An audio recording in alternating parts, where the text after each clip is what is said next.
AP రాజధాని కోసం కేంద్రం నియమించిన శివరామకృష్ణన్ కమిటీని చంద్రబాబు నాయుడు తనకు అనుకూలంగా వాడుకుంటూ తప్పుడు ప్రచారం చేస్తున్నాడు. అసలు శివరామకృష్ణన్ కమిటీ ఏం చెప్పింది, చంద్రబాబు ఏం తప్పుడు ప్రచారం చేస్తున్నాడు, ఒక్కసారి సోషల్ మీడియాలో వైరల్ అవుతున్న ఈ వీడియో చూసిన తర్వాత మళ్ళీ మనం చర్చించుకుందాం. శివరామకృష్ణయ్య కమిటీ చాలా స్పష్టంగా చెప్పిన తర్వాత ఆ శివరామకృష్ణయ్య కమిటీ రిపోర్ట్ బేస్ చేసుకుని ఆ రోజు ప్రభుత్వం ఒక నిర్ణయం తీసుకున్న తర్వాత మీరెవరు దీన్ని మార్చడానికి? We have said no particular place should dominate. The development should be distributed. దీన్ని బేస్ చేసుకుంటే విజయవాడ గుంటూరుకి ఆల్వేస్ పాజిటివ్ ప్లస్ పాయింట్స్ వచ్చాయి. Lot of it is multi-crop agriculture, which is irrigated, and we have to try and protect that as much as possible for two reasons. One is food security, and the second thing is that the bulk of the employment in this state comes from agriculture. So it would be no good to build a capital and displace lots of farmers. అమరావతిని accept చేశారు, అందరికీ ఆమోదయోగ్యం, అందరికీ సమదూరం. నవ్యాంధ్రప్రదేశ్ రాజధాని ఎంపిక కోసం ఏర్పాటైన కేంద్ర పట్టణాభివృద్ధి శాఖ మాజీ కార్యదర్శి శివరామకృష్ణన్ నేతృత్వంలోని కమిటీ తుది నివేదికను హోంశాఖకు సమర్పించింది. రాజధాని ఎంపికలో భాగంగా 11 జిల్లాల్లో పర్యటించి వివిధ వర్గాల నుంచి 4728 సలహాలు స్వీకరించినట్లు వివరించిన కమిటీ విభజన సందర్భంగా హైదరాబాద్ పై జరిగిన రగడను గుర్తు చేసింది. సూపర్ రాజధాని వద్దేవద్దని, ప్రభుత్వ విభాగాలు అన్ని ఒకే చోట కేంద్రీకరించవద్దని స్పష్టం చేసింది. అభివృద్ధి వికేంద్రీకరణకే ప్రాధాన్యం ఇవ్వాలని తేల్చి చెప్పింది.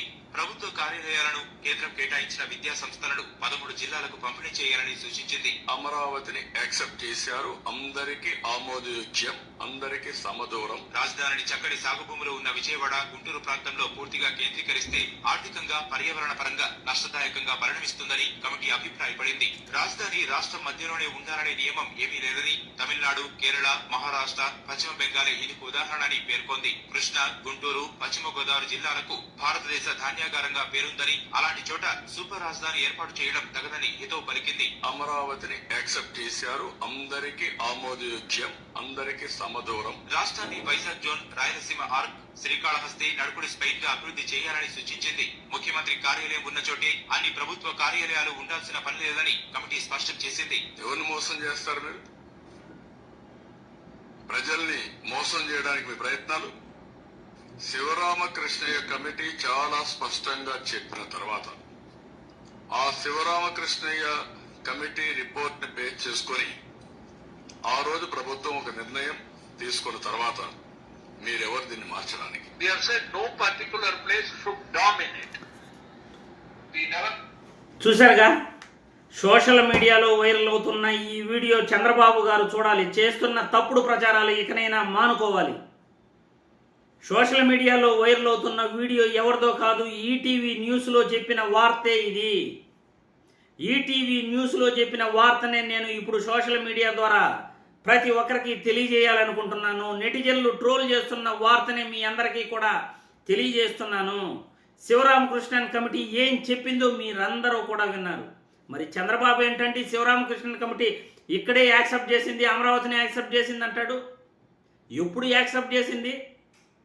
ఎప్పుడు యాక్సెప్ట్ చేసింది శివరామకృష్ణన్ కమిటీ? అసలు అమరావతి ప్రాంతంలో రాజధాని పెట్టకూడదు అని అనింది. కృష్ణా జిల్లా నుండి పశ్చిమ గోదావరి జిల్లా వరకు అది ఒక ధాన్యాగారం, 3 పంటలు పండే భూమి. అసలు అక్కడ రాజధాని పెట్టడం వల్ల పర్యావరణానికి కూడా ఇబ్బంది అని చెప్పింది క్లియర్గా. మరి చంద్రబాబు ఏంటంటే అబద్ధాలు చెప్తున్నాడు. చంద్రబాబు ఏంటంటే పచ్చటి పంటలు పండే 3 పంటలు పండే భూమిలో రాజధాని అంటాడు. పర్యావరణానికి ఇబ్బంది ఎందుకు కలిగిస్తున్నాడు చంద్రబాబు నాయుడు? ప్రజలకు సమాధానం చెప్పాలి. శివరామకృష్ణన్ కమిటీ క్లియర్గా అమరావతి రాజధానిగా చేసుకుంటే అక్కడ పర్యావరణానికి ఇబ్బంది కలుగుతుంది, రాష్ట్రానికి ముంపు ఉంటుంది అని కూడా చెప్పాడు. మరి చంద్రబాబు ఎందుకు అమరావతిని శివరామకృష్ణన్ కమిటీ యాక్సెప్ట్ చేసిందని చెప్తాడు? ఈటీవీ న్యూస్లోనే కదా ఇప్పుడు మీకు చూపించిన వీడియోలో శివరామకృష్ణన్ కమిటీ ఏం చెప్పిందో వాళ్ళు కూడా చెప్పారు. అబద్ధాలతో రాష్ట్ర ప్రజల్ని మోసం చేస్తున్న చంద్రబాబు నాయుడు గారు ఈటీవీలో వచ్చిన న్యూస్ ఆధారంగా ఈ సోషల్ మీడియాలో వైరల్ అవుతున్న వీడియోని ప్రజలందరికీ కూడా చూపించాను. చంద్రబాబు పదే పదే కూడా అమరావతి రాజధానిని కేంద్రం యాక్సెప్ట్ చేసింది, శివరామకృష్ణన్ కమిటీ యాక్సెప్ట్ చేసిందంటూ దుర్మార్గమైన ప్రచారం చేస్తూ అమరావతి రాజధానిని రాష్ట్రానికి నడిబొడ్డులో ఉండాలి అని అంటాడు. మరి చెప్పారు కదా శివరామకృష్ణన్ కమిటీ కూడా ఏం చెప్పిందో, చెన్నై వివిధ రాష్ట్రాల్లో కూడా ఎక్కడా కూడా నడిబొడ్డులో, రాష్ట్రానికి నడిబొడ్డులో రాష్ట్ర రాజధాని లేదు. అందుకు ఉదాహరణ చెన్నైనే. మిగతా కొన్ని రాష్ట్రాల పేర్లు కూడా చెప్పారు. ముఖ్యమంత్రి కార్యాలయం ఉన్న చోటే అన్నీ ఉండాలని ఎక్కడా లేదని కూడా క్లియర్గా చెప్పారు. అధికార వికేంద్రీకరణ అన్ని ప్రాంతాల్లో చేయండి అని కూడా క్లియర్గా చెప్పారు. మరి చంద్రబాబు చేస్తున్న ఇలాంటి దుష్ప్రచారం ఈరోజు బీజేపీ పార్టీ మోడీ గారు కూడా, ప్రధానమంత్రి మోడీ గారు కూడా తప్పు చేస్తున్నారు. ఆ రోజు శివరామకృష్ణన్ కమిటీ వేసింది మోడీ గారే. శివరామకృష్ణన్ కమిటీ వేసి ఆ శివరామకృష్ణన్ కమిటీని మోడీ గారు కూడా అవమానపరుస్తున్నారు. అమరావతి బిల్లు పెట్టి శివరామకృష్ణన్ కమిటీని కాదని ఈరోజు రాష్ట్ర ప్రజలను ఇబ్బంది పాలు గురి చేస్తున్నారు. లక్షల కోట్లు దోపిడీ జరుగుతూ ఉంది అమరావతిలో. ప్రజలు చంద్రబాబు చేస్తున్న దుష్ప్రచారాన్ని ఇకనైనా మీరందరూ కూడా అడ్డుకోవాలని ఈ వీడియో ద్వారా నేను కోరుకుంటూ మీ అభిప్రాయాలను కామెంట్ రూపంలో తెలియజేయమని అడుగుతున్నాను.